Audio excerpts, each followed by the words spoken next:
Radiant international school દ્વારા આયોજિત લક્ષ્ય અર્જુન 3 પ્રી બોર્ડ પરીક્ષામાં ધોરણ 10 અને 12 સાયન્સ કોમર્સના 1200 જેટલા વિદ્યાર્થીએ તારીખ 8-2-2024થી સ્કૂલ કેમ્પસમાં ઉત્સાહપૂર્વક ભાગ લઈ પરીક્ષા આપેલ છે, જેમાં બાળકો દ્વારા 11મી માર્ચના રોજથી શરૂ થવા જઈ રહેલ પરીક્ષા માટેની પૂર્વ તૈયારી કરી હતી. આ કાર્યક્રમમાં અન્ય 80 જેટલી શાળાના વિદ્યાર્થી સાથે તેમના માતા પિતા તેમજ શિક્ષક સ્ટાફ હાજર રહ્યા હતા. આવનારી માર્ચ 2024 બોર્ડની પરીક્ષામાં પોતાના નક્કી કરેલ લક્ષ્યને પાર કરે અને તેમની કારકિર્દી ઉજ્જવળ બનાવે તેમજ તમામ ક્ષેત્રે સફળતા હાંસલ કરે તેવી શુભેચ્છા ધી રેડિયન્ટ ઇન્ટરનેશનલ સ્કૂલ પરિવાર તરફથી આપવામાં આવી હતી. શાળાના મેનેજિંગ ડિરેક્ટર કિશન માંગુકિયા દ્વારા બાળકોને બોર્ડની પરીક્ષાનો ભય દૂર થાય તે હેતુથી બોર્ડ પદ્ધતિ પ્રમાણે જ તમામ પેપર તેમની બેઠક વ્યવસ્થાથી માહિતગાર કરવામાં આવ્યા હતા. સાથે સાથે બાળકો ખૂબ જ અઘરા પેપર જોઈ ગભરાઈ નહીં જાય અને કોઈ અઘટિત પગલાં નહીં ભરે તે માટે જરૂરી માર્ગદર્શન અપાયું હતું. અને આ જીવનની છેલ્લી પરીક્ષા નથી, પરંતુ હજુ ઘણી તક ઊભી છે તે માની પરીક્ષા આપવા શુભેચ્છા પાઠવી હતી. શાળાના આચાર્ય દ્વારા પરીક્ષામાં પરીક્ષા નિયામક, ઝોનલ અધિકારી, કેન્દ્ર નિયામક, બારકોડ અને ખાકી સ્ટીકરની સાથે 1, 2, 3 પત્રક અને બોર્ડ પ્રમાણે જ ઉત્તરવહી વિશેની માહિતી વિદ્યાર્થીને પૂરી પડાઈ હતી. શાળાના કેમ્પસ ડાયરેક્ટર દ્વારા તમામ વિદ્યાર્થીને આ પરીક્ષાથી મદદથી બોર્ડમાં ટાઈમ મેનેજમેન્ટનું આયોજન કેમ કરવું તેનું સચોટ માર્ગદર્શન અપાયું હતું. સતત ત્રીજા વર્ષે પણ લક્ષ્ય અર્જુન 3 પ્રી બોર્ડ પરીક્ષાનો સફળતાનો શ્રેય શાળાના તમામ શિક્ષકો, પ્રત્યક્ષ કે પરોક્ષ રીતે જોડાયેલા પેપર સેટર તેમજ મૂલ્યાંકનકારોને આપ્યો હતો. મારું નામ આરતી શૈલેષભાઈ પટેલ, સ્ટાન્ડર્ડ 10માં અભ્યાસ કરું છું. રેડિયન્ટ ઇન્ટરનેશનલ સ્કૂલમાં જ અભ્યાસ કરું છું. એકચ્યુઅલી મને બહુ પ્રાઉડ થાય છે કે મારી શાળા આવું બધું યોજી રહી છે, બાળકોને પ્રોત્સાહન આપે છે. એમ બોર્ડમાં આપણે જ્યારે જતા હોઈએ ત્યારે આપણને બહુ એવું લાગે કે બીક લાગે છે, પણ અહીંયા માહોલ જ એવો હતો કે સેમ બોર્ડ જેવું જ વાતાવરણ હતું. એમ ટીચર આવે, તમને પ્રોત્સાહન પૂરું પાડે, તમને કહે કે આ રીતે કરવાનું છે, અહીંયા નંબર લખવાનો છે. પહેલા દિવસે, આજે પહેલો દિવસ હતો એટલે બધું સારી રીતે સમજાવ્યું કે અહીંયા બારકોડ સ્ટીકર આને કહેવાય, ખાખી સ્ટીકર કહેવાય, આ રીતે ચોંટાડવાનું. એટલે જે પેલો આપણા મનમાં ડર હોય કે આ બોર્ડ છે એ તો બિલકુલ રહે જ નહીં. અને સમય આપણને કે સમયની પણ જાણ કરે કે 1 કલાક પતેલો છે, 2 કલાક પતેલો છે, લખવામાં ઉતાવળ રાખો, અને ઘણું બધું પ્રોત્સાહન પણ પૂરું પાડે છે. ગુજરાતીની એક્ઝામ હતી. ગુજરાતીમાં તો પહેલેથી એવું જ હોય કે ફૂલ માર્ક્સ તો આવે જ નહીં, પણ બહુ સારું એવું ટફ પેપર હતું. એમ ટ્વિસ્ટેડ સવાલ ઘણા હતા, એટલે એમ ખબર પડે કે બોર્ડના લેવલમાં આવા પણ સવાલ આવી શકે છે. અને એ પરથી ઘણું બધું પ્રોત્સાહન મળ્યું કે 2 માર્ક્સમાં 4 માર્કનો સવાલ બી 2 માર્કમાં પૂછે તો કેવી રીતે આપણે લખવામાં આપણી ક્ષમતા હોવી જોઈએ એ બધું પણ જાણવા મળ્યું, અને ઘણો સારો એક્સપિરિયન્સ હતો. લક્ષ્ય અર્જુન જ્યારે પહેલાં કહેવામાં આવ્યું કે આવી કોઈ એક્ઝામ છે, પહેલાં તો અમને ખબર નહીં હતી કે આવું કોઈ પ્રી બોર્ડ જેવું હોય છે. પણ પહેલાં તો પ્રિલિમ્સ, ડાયરેક્ટ પ્રિલિમ્સ પછી બોર્ડ હોય. બધી શાળામાં સામાન્ય રીતે એવું જ હોય છે, પણ અમારી શાળામાં આવી રીતે લક્ષ્ય અર્જુન રાખવામાં આવે છે. મને બહુ સારું એવું લાગ્યું કે સેમ બોર્ડ જેવું વાતાવરણ પૂરું પાડે છે. પહેલાં તો અમને સરે જ કીધું કે આવી રીતે પ્રી બોર્ડ એક્ઝામ હોય છે, અને પછી અમે ફોર્મ ભર્યું. પછી અમારા મિત્રો જે બહારના ટ્યુશનના કે બધાના મિત્રો હતા એમને પણ જાણ કરી, એમને પણ નામ લખાવ્યું, અને ઘણું સારું. એ લોકો બધા ખુશ થઈને ગયા અને કહીને ગયા કે તમારી શાળામાં સારું આવું રાખે છે, તો સારું કહેવાય.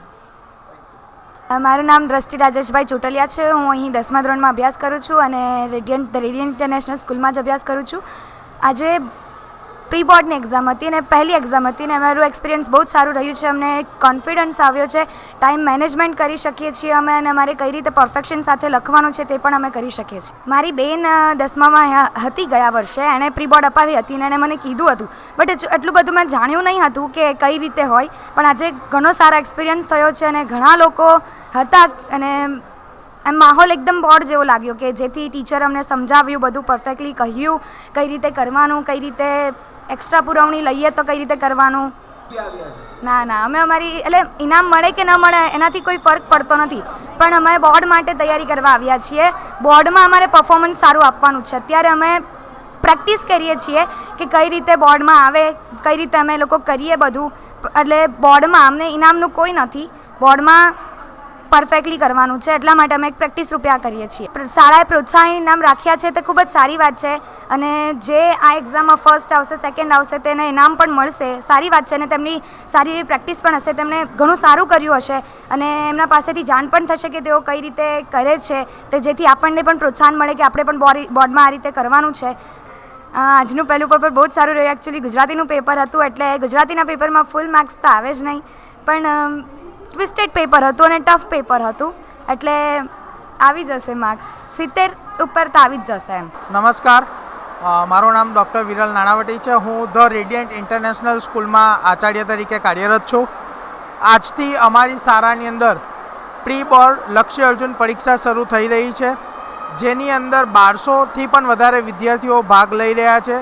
ગુજરાતી માધ્યમ, અંગ્રેજી માધ્યમના ધોરણ 10 અને 12 સાયન્સ કોમર્સના વિદ્યાર્થીઓ આજે પરીક્ષાઓ આપશે.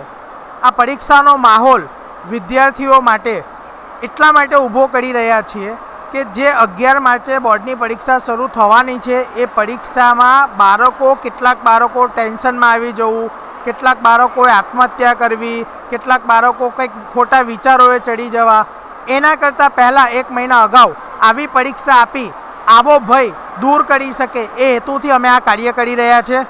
ઘણી બધી શાળાઓ અમારી સાથે જોડાઈ છે, એનો પણ અમે ધન્યવાદ કરીએ છીએ. ઘણા બધા ટ્યુશન ક્લાસીસો અમારી સાથે જોડાયા છે, એમનો પણ ધન્યવાદ કરીએ છીએ.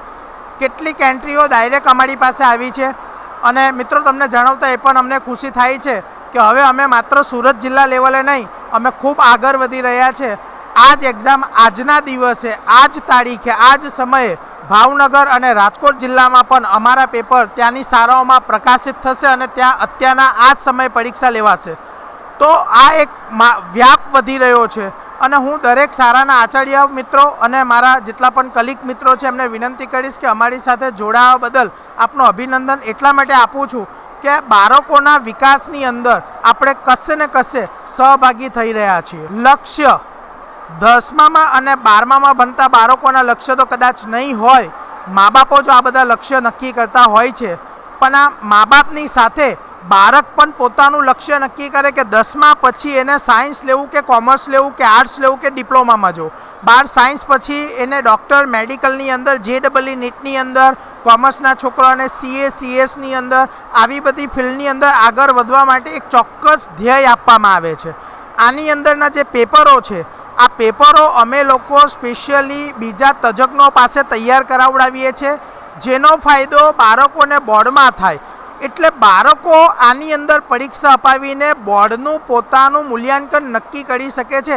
ધારો કે કોઈ બાળક અત્યારના 70% લાવે અને એના મમ્મી પપ્પાનો ધ્યેય હોય કે નહીં મારે તો બાળકને સાયન્સ અપાવવું છે, તો ઇટ મીન્સ કે એને 75-80% જેટલી મહેનત હોવી જોઈએ. તો આ લક્ષ્ય અર્જુન પરીક્ષા દ્વારા એ મહિના પહેલાં જાણી પોતાની નબળાઈઓ જાણી શકશે, પોતાની ભૂલો જાણી શકશે અને એ સુધારીને આગળ વધી શકશે. જે વિદ્યાર્થીઓ ભાગ નથી લેતા એ વિદ્યાર્થી મિત્રોને મારી એક એવી વિનંતી છે. ઘણા બધા એવું કહે છે કે ભાઈ આજે નહીં તો કાલે ચાન્સ મળશે, પણ પરીક્ષાનું પહેલું રિઝલ્ટ, ફર્સ્ટ અટેમ્પ્ટ એ એક જ વખત મળતું હોય છે. આવી અટેમ્પ્ટ એટલા માટે કરવી જોઈએ કે તમે તમારી નબળાઈઓ જાણી શકો છો. આ નબળાઈઓ અને આવી ભૂલો આપણે દૂર કરીશું તો આપણે શ્રેષ્ઠ રિઝલ્ટ લાવી આપીશું. અમે લોકો આ પ્રયાસ એટલા માટે કરીએ છીએ કે બાળક A1 A2 એના માટે અમારે તૈયારી નથી. જે બાળકો પોતાના વિકલ્પો નક્કી કરી રાખ્યા છે એ વિકલ્પની અંદર એનું ખરેખર સિલેક્શન થાય, એ સિલેક્શનના ભાગરૂપ અમે અત્યારના પરીક્ષાઓ લઈ રહ્યા છે.